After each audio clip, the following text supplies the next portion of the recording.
Pada kesempatan ini kita akan membahas farmakologi antihiperlipidemia. Yang sebelumnya akan kita bahas ruang lingkup dari dislipidemia. Dislipidemia sendiri didefinisikan sebagai kelainan metabolisme lipid atau lemak yang biasanya ditandai dengan peningkatan maupun penurunan dari kadar fraksi lipid dalam plasma. Kelainan fraksi lipid yang utama diantaranya adalah terjadi kenaikan kadar kolesterol total, kemudian terjadi kenaikan kolesterol LDL atau low density lipoprotein, dan juga kenaikan trigliserida, serta terjadi penurunan kolesterol high density lipoprotein atau HDL. Adapun diagnosis dari dislipidemia biasanya ditetapkan berdasarkan hasil pemeriksaan laboratorium terhadap kadar lipid plasma. Berikut kadar lipid darah dan klasifikasinya. Jadi yang biasanya diukur untuk lipid plasma itu ada 4, yakni kolesterol total, kolesterol LDL, kemudian kolesterol HDL, dan trigliserida. Seseorang dikategorikan dislipidemia atau masuk kategori hiperlipidemia ketika ini untuk kolesterol totalnya dikategorikan tinggi ketika kadarnya lebih dari sama dengan 240 mg per dl.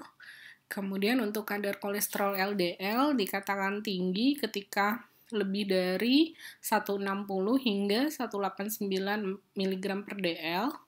Kemudian untuk kolesterol HDL tadi terjadi penurunan, dikategorikan hiperlipidemia ketika terjadi kadar kolesterol HDL kurang dari 40 mg per dl.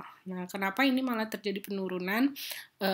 Maksudnya kenapa ketika terjadi penurunan malah dia dikatakan dislipidemia? Karena sudah kita bahas sebelumnya bahwa HDL ini adalah good kolesterol. Jadi sebenarnya semakin tinggi kadarnya itu justru semakin bagus.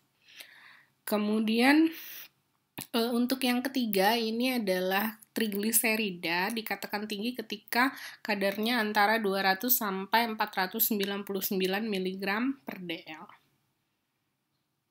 Di sini bisa kalian lihat juga ya untuk kadar normalnya berapa. Nah, untuk kolesterol total itu kurang dari 200, kolesterol LDL itu kurang dari 100, kemudian untuk HDL itu lebih dari sama dengan 60 mg per dl, dan untuk trigliserid itu kurang dari sama dengan 150 mg per dl.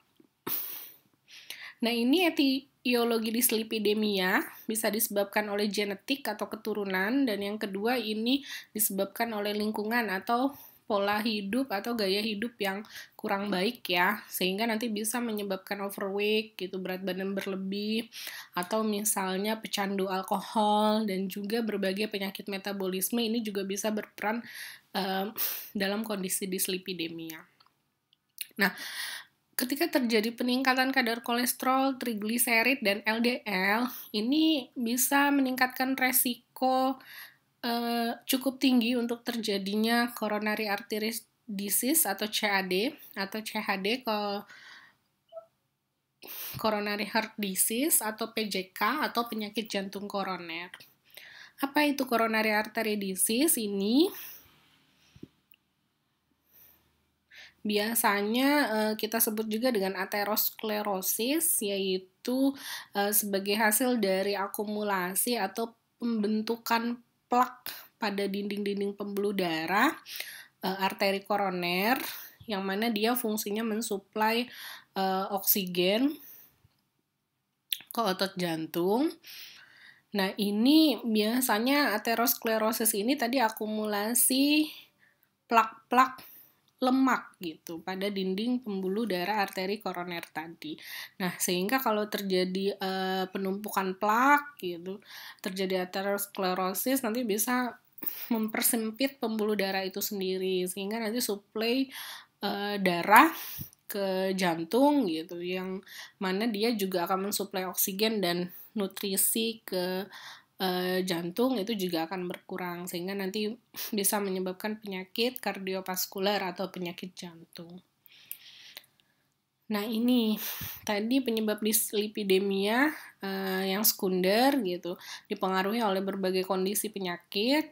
Ini ada 2 kategori, misalnya kondisi penyakit yang bisa meningkatkan kolesterol total dan LDL. Itu diantaranya adalah hipotiroid, sindrom nefrotik, disgamma-globulinemia, misalnya lupus, multiple myeloma, kemudian progestin atau terapi dengan steroid ya, kemudian penyakit kolestatik hati, sirosis. Nah, kemudian ketika pasien menggunakan terapi inhibitor protease, ini biasa untuk infeksi HIV.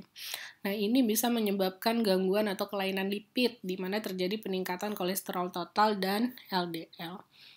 Kemudian kategori kedua ini bisa terjadi peningkatan trigliserid dan FLDL, yaitu pada kondisi gagal ginjal kronik, kemudian diabetes mellitus tipe 2, obesitas, konsumsi alkohol yang tinggi, hipotiroid, obat antihipertensi, misalnya menggunakan thiazid dan beta blocker, ini efek sampingnya bisa meningkatkan TG dan FLDL. Kemudian terapi kortikosteroid juga, kemudian penggunaan kontrasepsi oral, estrogen atau kondisi hamil, serta terapi inhibitor protease tadi untuk infeksi HIV.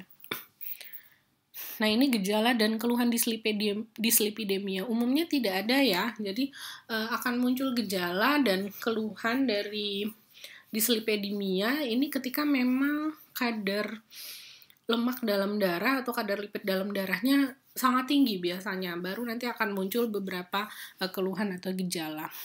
Nah, tapi keluhan yang umum terjadi juga biasanya merupakan komplikasi dari dislipidemia itu sendiri, misalnya pada penyakit jantung koroner maupun stroke.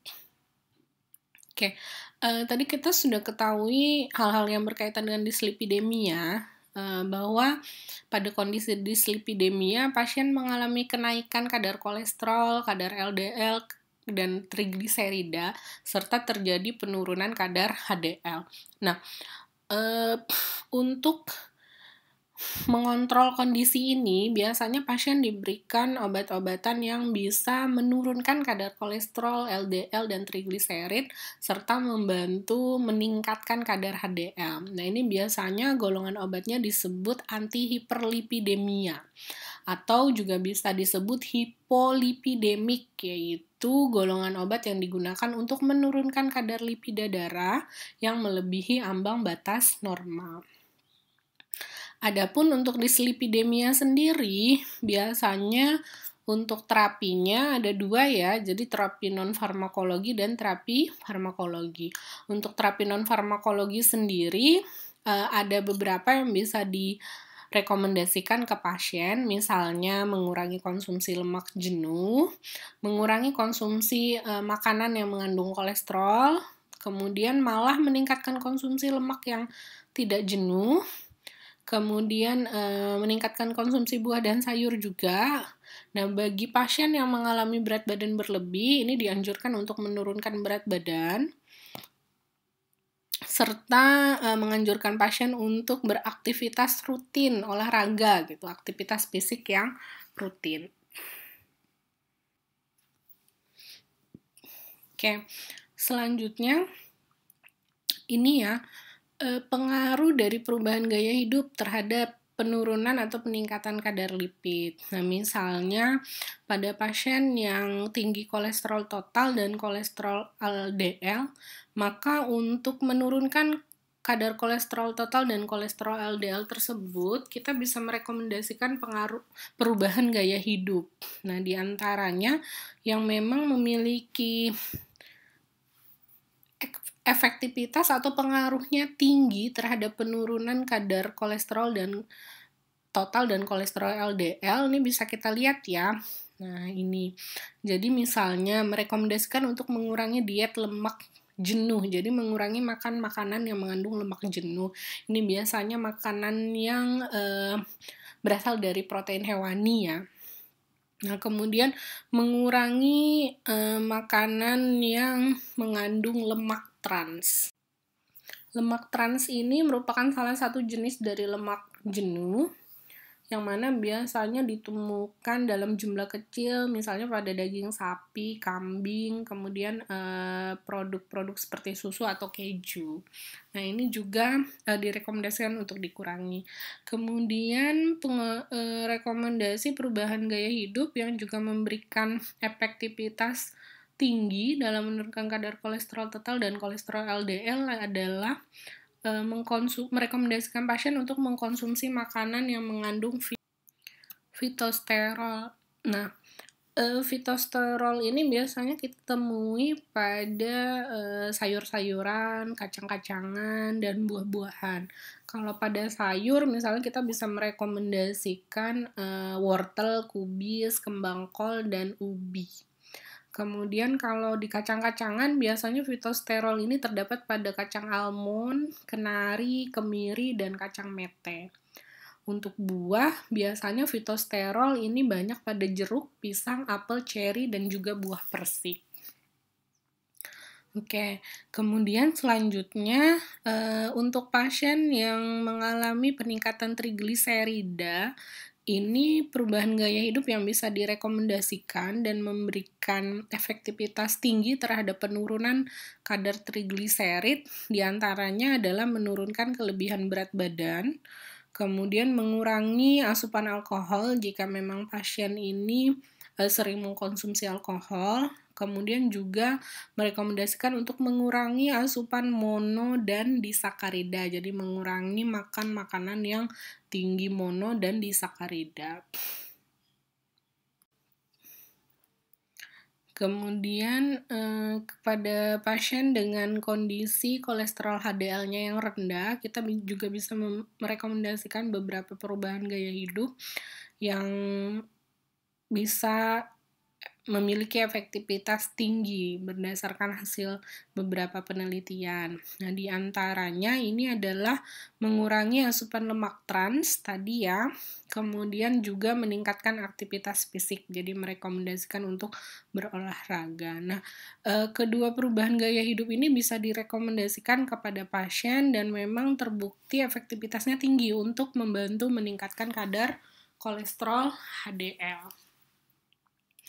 Selanjutnya, untuk mengatasi dislipidemia, selain terapi non-farmakologi, pasien juga diberikan terapi farmakologi, diantaranya untuk golongan antihiperlipidemia atau hipolipidemik, ini ada 7.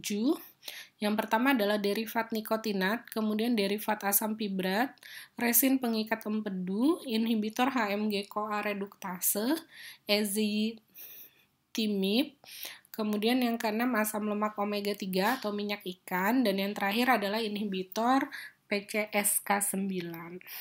Nah, untuk selanjutnya nanti akan kita bahas pada video selanjutnya.